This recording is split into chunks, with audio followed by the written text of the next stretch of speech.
WiWood Group has lost its mind, seemingly throwing everything at the wall to see what sticks. After DES slurry technology, 5 crowdfunding campaigns, only to go back to EINK in the end with their recent device and sell on Amazon, they seemingly ran out of ideas. And well, that is until now. Introducing Program Dance Robert. This is a dancing robot speaker toy with Bluetooth 4.2 and an 1800 milliamp battery, which means it takes 3 hours to charge and lasts about 3 hours. It also weighs 326 grams. Why on earth would a company so deeply involved with e-paper/e-ink even consider making a dancing robot? We have no idea, but let's do an all-in-one unboxing and review and find out together. Don't get us wrong, we are all for companies trying new things. It's just a little bit strange that Topjoy would even entertain making a robot. I mean, they've had a couple crowdfunding campaigns that didn't quite go to fruition in terms of fulfilling everything, and it just seems like a little bit of an insult to injury to make a robot that dances all over the place, as if to say, well, we'll let you fill in the gaps. Now they have 2 different colors, one that's wearing a nice little orange high-vis vest, and then this one, which is the gray one. So let's crack it open. It already is open, and actually they have an app too on both Android and iOS, and you need the app to use it because that's how you program it. And you don't even need to have this play music or dance. You can make it move around with your own controls. There it is right there. Hand action, leg action, and combined action.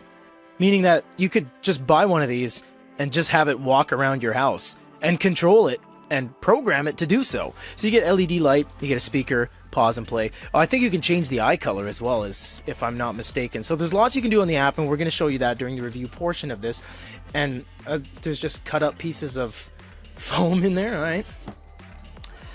He's not heavy, but he's not light. I like the weight, the initial weight of just feeling it in your hand.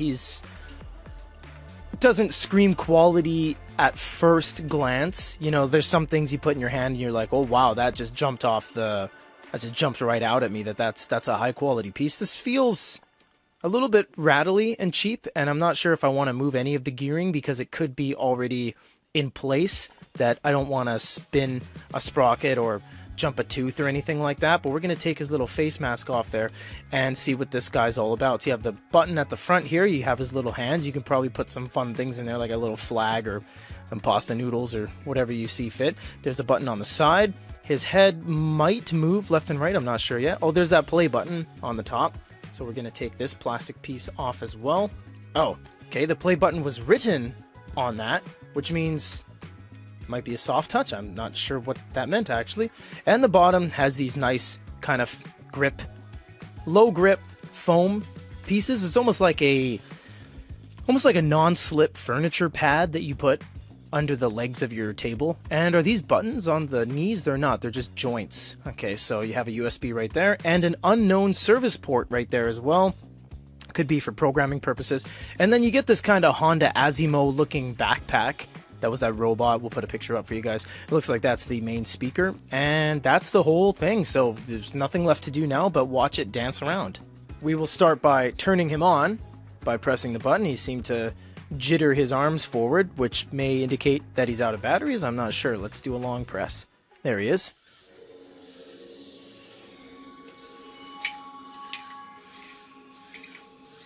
I wonder if I'm supposed to hold him.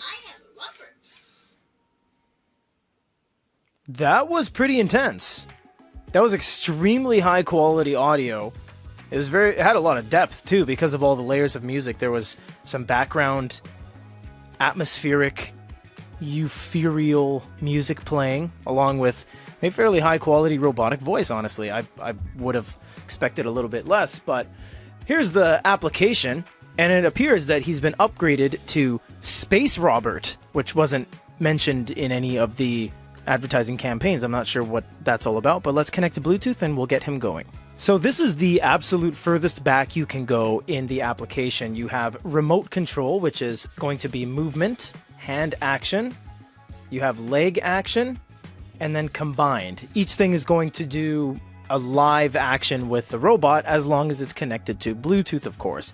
If you go back, you can go to the writing program, in which case you can do rhythm, lighting, speed, add actions, presentations, and then you can play it. You can also check your list and save what you have made to that. So let's just make a couple pre-loaded ones and then we'll check back with you guys, press play, and watch this robot go through the motions, literally.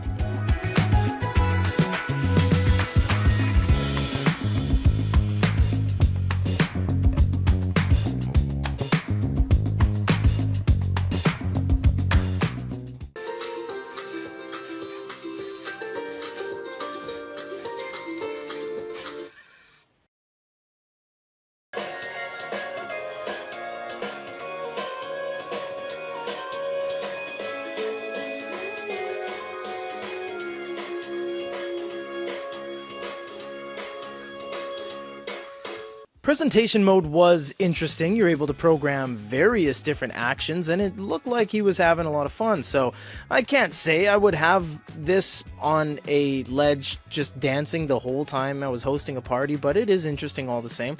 I am actually more enamored with this kind of video game control layout that you can just utilize to have the robot just walk.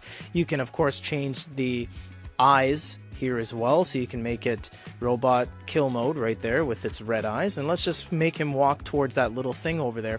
All you would do is just press the control pad.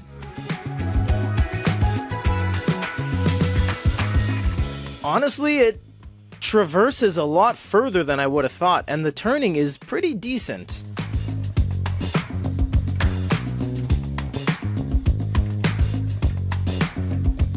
I am a little bit surprised how much ground the robot covers in such a short amount of time.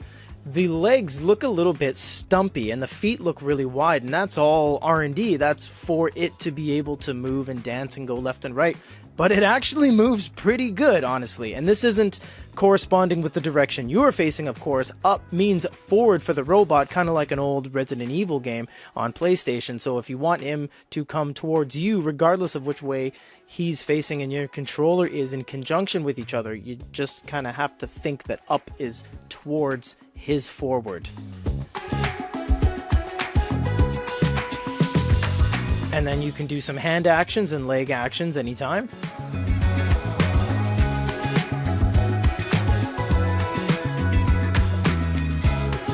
My personal wrap-up of Space Robert, as the app says, is honestly has nothing to do with e-readers or e-ink, of course, but I mean, you could program this via a Onyx boox that has Bluetooth and an app, but either way, it's not built all that well, but man does it sound good and man does it move. I'll tell you that. The app is easy to understand. This is a very simple robot in terms of its function. You just press the button to get going, and the app only has two things: program mode and just normal control mode. So in that regard, it's actually quite nice. It's just the materials don't seem that good, but the robotic movement and how it's able to move in so many various directions is quite impressive for the quality. It's kind of juxtaposes itself, because you should think it would be made out of maybe nice aluminum builds or something a little bit more space age and higher tech, but it isn't. It's just cheap kind of hollow plastics. But when it comes down to the motor mechanisms itself, it's actually pretty proficient. Amazing joint articulation, high-speed motor control, and an easy-to-understand, yet very extensive application makes this a great get-up-and-go robot for literally anybody, regardless of knowledge of robotics or even programming. However, the materials utilized are extremely cheap, the branding, names, labels, pictures, and other multimedia is inconsistent at best, and it comes from a company with kind of a checkered past. Why is Topjoy getting into robot speakers that dance around on the table? This robot does come from the company that literally gave us the quote, "We're not going to ship out any more Topjoy butterflies because we can't find a big client who's interested." As it stands at face value, this robot, named Robert, is completely fine. It's usable and available today. Just take it with a grain of salt that this is made from the ever-infamous WiWood Group.